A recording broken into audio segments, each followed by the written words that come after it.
This is a short video response for 15.3, Examine Family Professional Partnerships module, Connect module.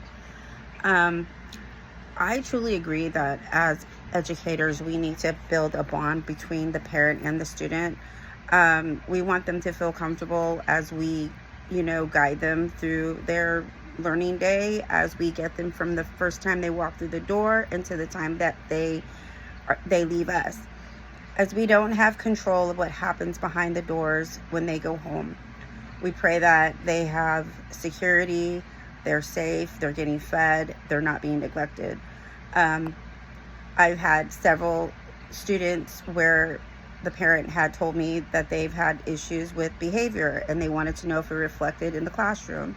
A lot of times it did, a lot of times it didn't. So they were trying to see if there was something going on at school, or maybe it was something like an incident going on at home.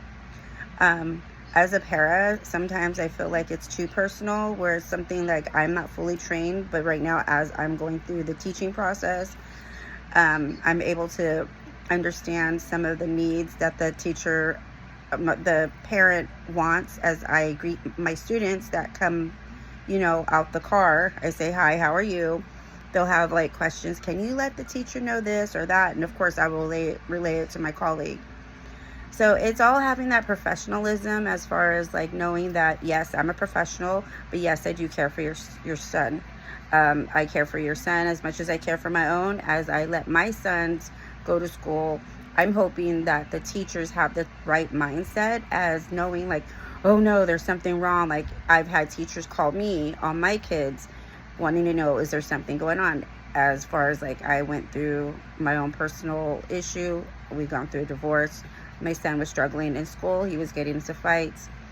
I tried to get him in a place where he needed some counseling. I was blessed with teachers that would take him under his wing and guide him and tell him, hey guy, this is not how you're going to make right choices in your schooling. Like you can get expelled and stuff.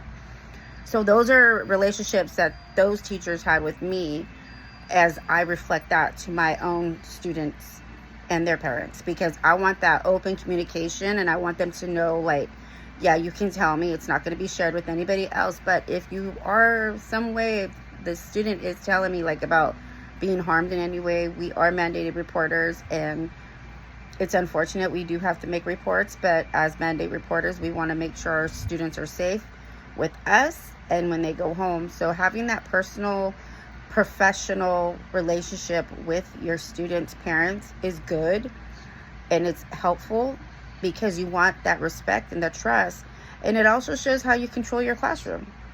So with that being said, yeah, I saw some of the scenarios and some of like, we don't know what's going on. We have to give them grace, hoping that everything works out in the end, where we can't overstep our boundaries, but yet we can overstep our boundaries where our student is being affected in education and being harmed. Thank you.